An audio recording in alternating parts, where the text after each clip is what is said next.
get on with the hot topic. We're like on what, day 7 of Matt Canada watch now. Why hasn't he been fired, Junior? Well, why hasn't he been fired? Yeah, Because we what's the played. lowdown?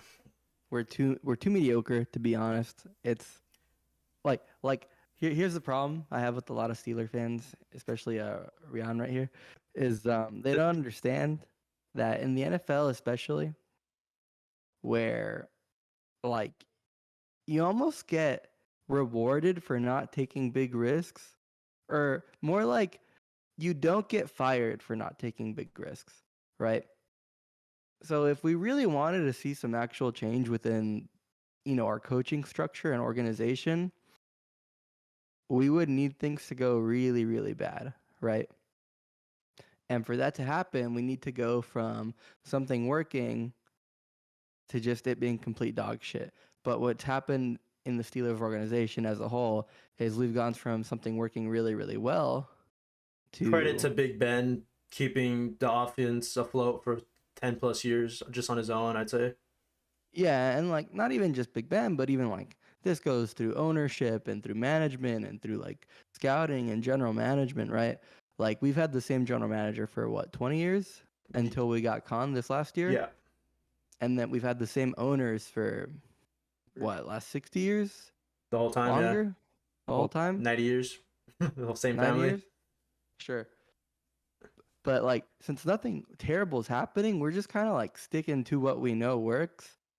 And what we know works, but it's no longer working well enough, right?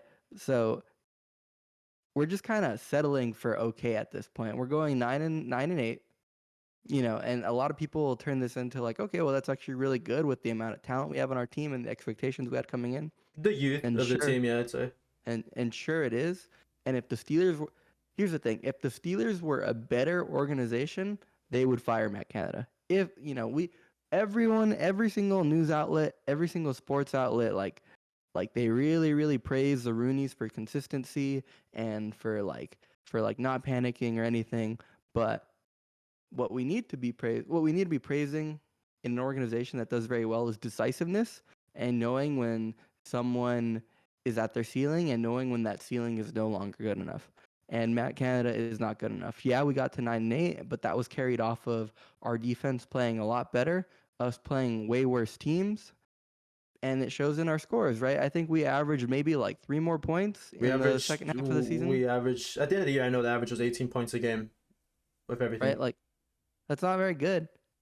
And our offense is so obviously not very good. Looking at the Dable Giants or the Vikings or the 49ers, like the 49ers are perfect. Their system is so ridiculously good that they have Mr. Irrelevant with the keys to this basically autopilot Tesla.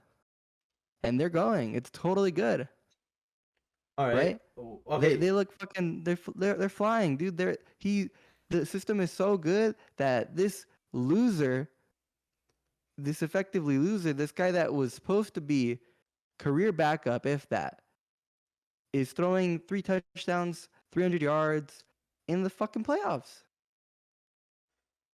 It's ridiculous. I agree with all that.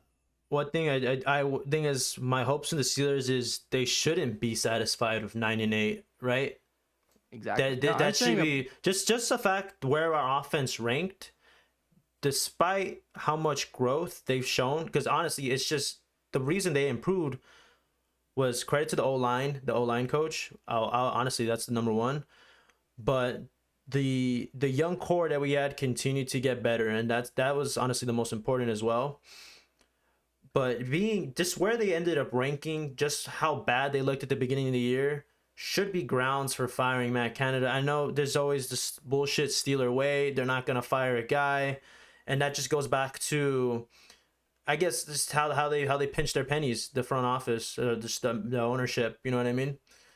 Yeah, I mean, look, like the Steeler way and the is great and all, and It's it's like something to this. be proud of, but at the same time too, you gotta move on sometimes. You know what I mean?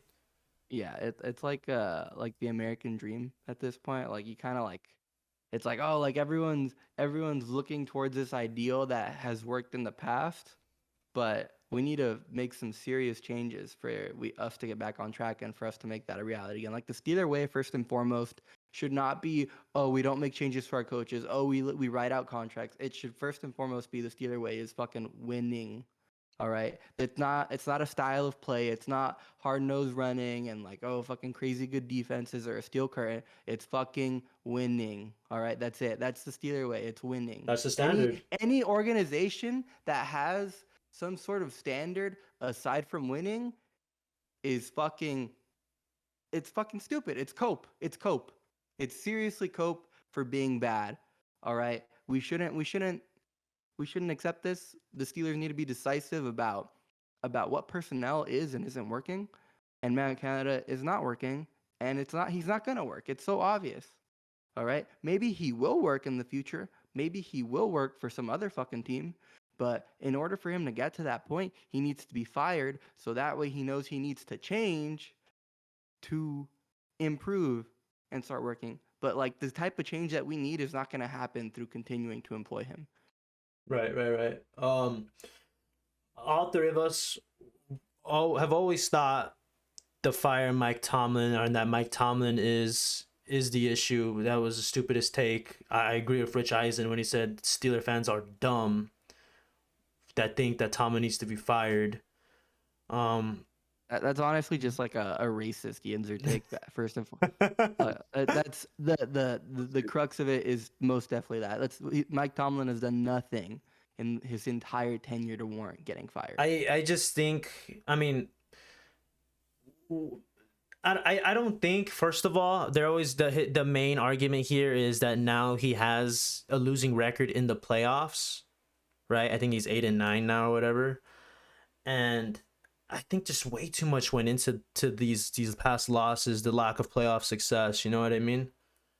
And I feel that some of that is because we were stuck in these Steeler ways. You know what I mean? Maybe we should have moved on from Ben Roethlisberger after the elbow surgery or whatever, right?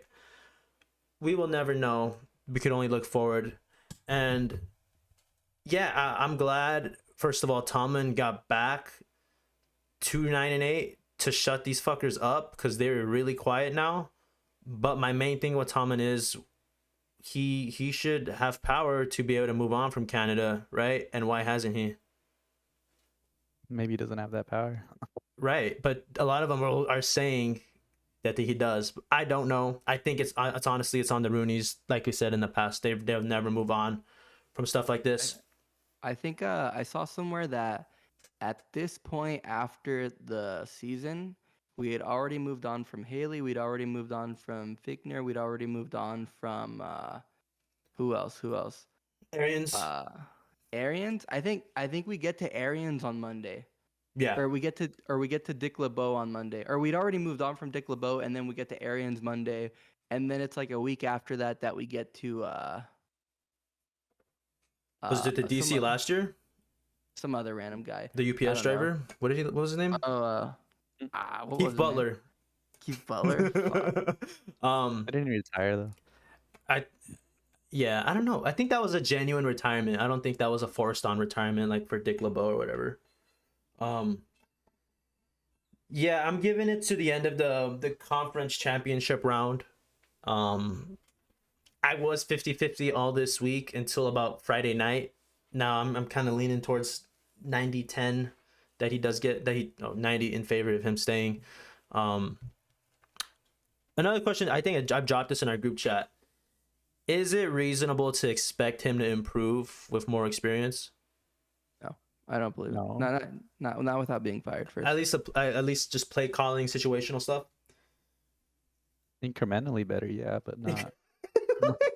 Like, if I do the same job 100 days in a row, I'm gonna get better at it. But am I gonna become elite? Probably not. No. Yeah, and it should be eye-opening that the times this offense has scored has been when Kenny had the ball with less than 3 minutes left in the game and they finally moved it, and when he's like making out-of-pocket plays. That alone should be enough. I mean, even looking at last year, Big Ben, when did we score the most? When he was calling plays out of the back of his head. But moving on from the OC talk,